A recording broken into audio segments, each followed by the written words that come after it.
Je tenais à vous souhaiter une très belle année 2026. En ce mois de janvier, je regarde l'année 2025 avec beaucoup de gratitude. Ce fut une année pleine de surprises, parfois douces, parfois plus douloureuses.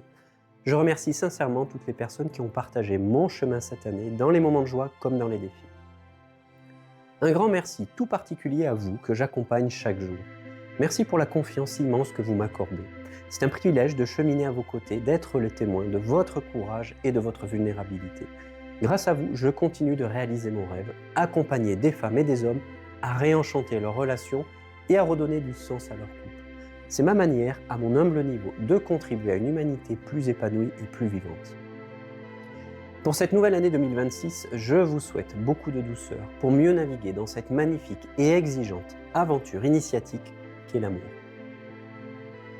Mais qu'est-ce que le couple aujourd'hui, en 2026 ?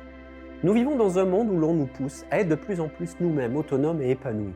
Et étrangement, cela n'a jamais autant ravivé notre besoin de se sentir connecté à quelqu'un.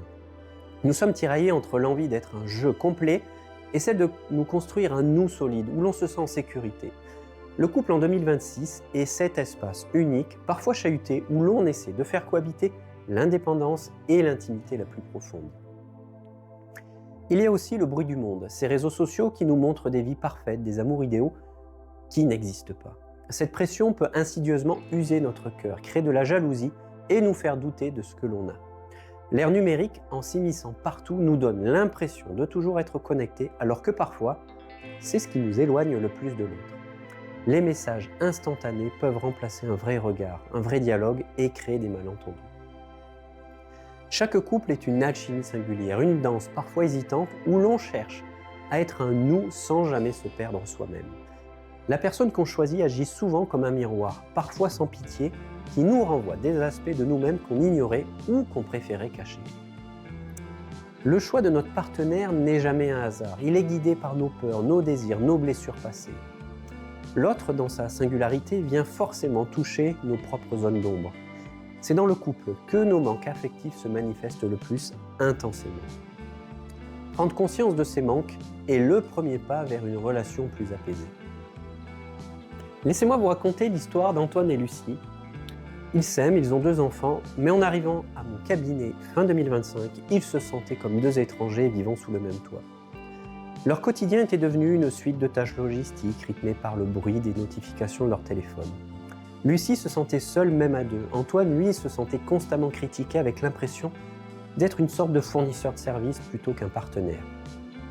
Ils étaient enfermés dans ce vieux sentier de l'évitement et du reproche. Leur histoire est celle de beaucoup d'entre nous, une perte de sens au milieu du tumulte de la vie moderne, où l'on finit par ne plus se voir faute de temps et de silence.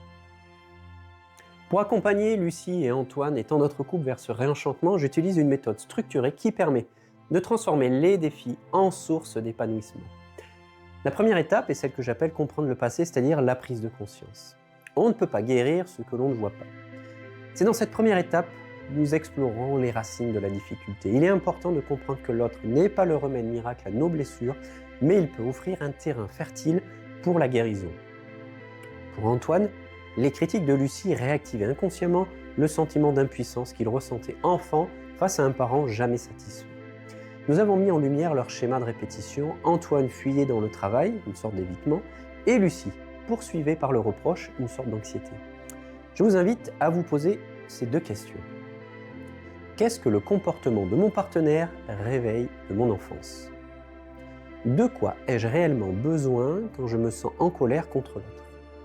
Ensuite, l'étape 2, celle que j'appelle agir au présent, c'est-à-dire changer concrètement les dynamiques. Une fois la conscience posée, il faut des outils pour changer la danse. J'utilise ici des outils précis. Pour Antoine et Lucie, nous avons instauré le sanctuaire du regard, c'est-à-dire chaque soir, avant d'allumer les écrans, ils s'engagent à passer 10 minutes à se regarder et à se raconter une seule émotion de leur journée. Je vous propose un exercice. Remplacez le « tu » accusateur par le « je » vulnérable. Par exemple, au lieu de dire « tu ne m'aides jamais », Lucie a appris à dire « je me sens épuisée et j'aurai besoin de ton soutien ce soir ». C'est un changement de dynamique immédiat. Ensuite, pour terminer, l'étape 3, celle que j'appelle construire l'avenir, c'est-à-dire l'ancrage durable. Le couple est une aventure émotionnelle et initiatique. Pour solidifier les acquis, il faut bâtir une vision commune. Antoine et Lucie ont créé leur propre charte du nous pour 2026, incluant un rituel de gratitude hebdomadaire, c'est-à-dire nous avons connecté ces changements à leur vision d'avenir, être un couple qui ne se contente pas de cohabiter, mais qui continue de se découvrir avec curiosité. L'autonomie du couple passe par cette capacité à transformer chaque désaccord en une étape de croissance. L'amour en 2026, c'est peut-être un chemin difficile, mais c'est surtout un voyage au cœur de soi et une audacieuse aventure à deux. C'est dans cette rencontre authentique que réside la véritable richesse. Je vous laisse sur ces mots d'Henri David Thoreau qui résonnent avec une force particulière avec ce mois de janvier. À quoi bon emprunter sans cesse le même vieux sentier? Vous devez tracer des sentiers vers l'inconnu. Si je ne suis pas moi, qui le sera? En 2026, je vous invite à tracer vos propres sentiers. Osez la vulnérabilité, car c'est là que niche la véritable force. Osez être vous-même pour mieux être ensemble. Belle et lumineuse année 2026 à vous toutes et tous. Que votre année soit douce, vivante et profondément humaine. Le désir de changement est là, mais je sais qu'il s'accompagne souvent d'hésitation. Franchir le cap d'un travail sur soi ou sur son couple demande un vrai courage. C'est pourquoi je vous offre une première consultation de 30 minutes gratuite en visio. Ce n'est pas qu'une simple prise de renseignement, que nous choisissions de travailler ensemble par la suite ou non. Ces 30 minutes sont un moment précieux pour déposer ce qui pèse vraiment, c'est-à-dire mettre des mots enfin sur cette tension sourde ou ces non-dits qui se sont immiscés dans votre relation. Mais également éclairer les dynamiques invisibles. Je m'explique, nous allons doucement explorer ce qui se joue sur la surface de vos conflits ou de votre distance. Et ensuite sentir si mon accompagnement résonne en vous, c'est-à-dire échanger sur la manière dont je peux vous guider, que ce soit en couple ou en individuel, à mon cabinet ou en visio. Mais peut-être que vous sentez encore l'hésitation.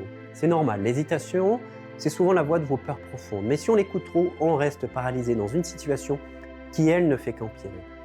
Imaginez ce sac à dos de souffrance et de non-dits que vous portez.